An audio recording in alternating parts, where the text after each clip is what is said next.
Welcome all. In this video I will demonstrate how we can iterate over a vector. And what I mean with that is that we access each element in a vector one by one from the first to the last element. And to do so, we first make a vector by typing vector, then less than, greater than sign, and in between we define the data type of the elements in the vector. So for example, integer. So now we create a vector where we can store multiple numbers, multiple whole numbers, and the name of the vector is v in this example.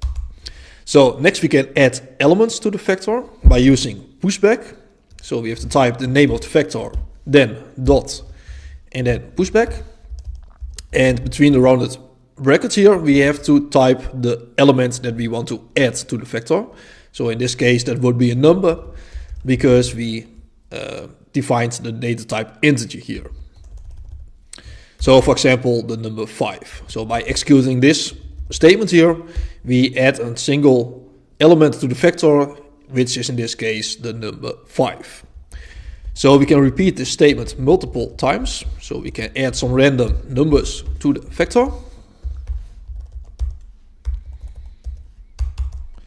And next what we want is to iterate over the vector. So after executing these statements here, we added 5 elements to the vector. And now we want to access each of these elements one by one from the first element to the last element. And to do so, we use a for loop with the following syntax, which is int I is 0. So by typing int I is 0, we are initializing a variable named I and assign the value 0 to this variable I. Then the condition is I is smaller than v dot size. So remember, the size function gives back the number of elements in the vector. And finally, as a statement, we declare the statement I++, meaning incrementing I by 1. And in the for loop, I execute the statement v0. So I print, sorry, not v0, vi. So I print the value vi. I will explain in a minute what that exactly does. So when we reach the for loop, first it initializes this variable here. So it creates the variable I and assign the value 0 to I. Then it checks this condition. So we have v.size here. And since we added 5 elements here, v.size will return the value 5. So v.size is 5. I is 0 because we assigned the value 0 to I.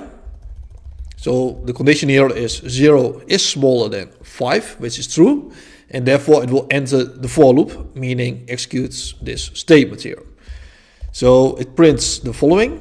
So by using this syntax here, we are getting one element from the vector.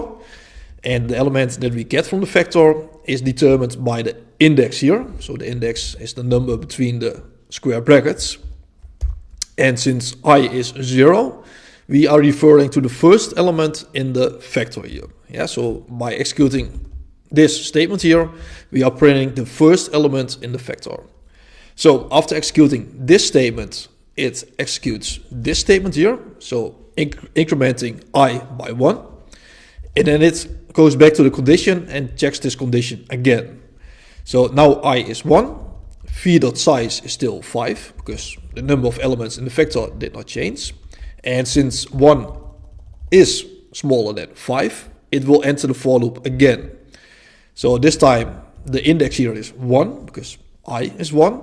And therefore this returns the second value in the vector. And therefore it will print the second value here on this line. And this continues for all elements in the vector. So by using a for loop with this syntax here, we iterate over each element in a vector. So another thing what we can do, for example, is not printing each element in the vector. However, let's first demonstrate that this works. So I will run this program.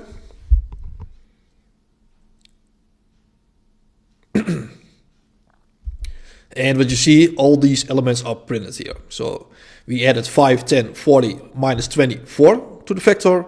And you see these numbers are printed in the exact same order. Yeah, so this way we can iterate over a vector, meaning we access each element one by one from the first element to the last element. And what we also can do this way is manipulating the data in the vector, so meaning manipulating each element in the vector. So for example, let's imagine that we want to add 1 to each element in the vector.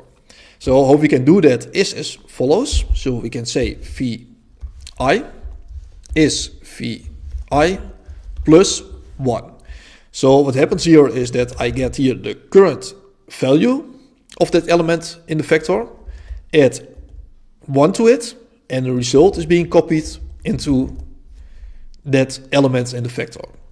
So for example, when we reach the for loop, I is 0, then it checks this condition. 0 is smaller than 5, so therefore it will enter the for loop. And here is v with index 0, meaning it gets the first element. It gets the first element from the vector and adds 1 to it, and the result is being copied into the first element. Yeah, so it overrides the first element this way. So when we did this, then we can make another for loop, and now we repeat the for loop that we have seen before with the statement cout and vi. So meaning we are printing each element in the vector. So this time we first execute this for loop, and what this for loop does, it iterates over each element in the vector and adds 1 to each element in this vector. And in this for loop we are printing each element again.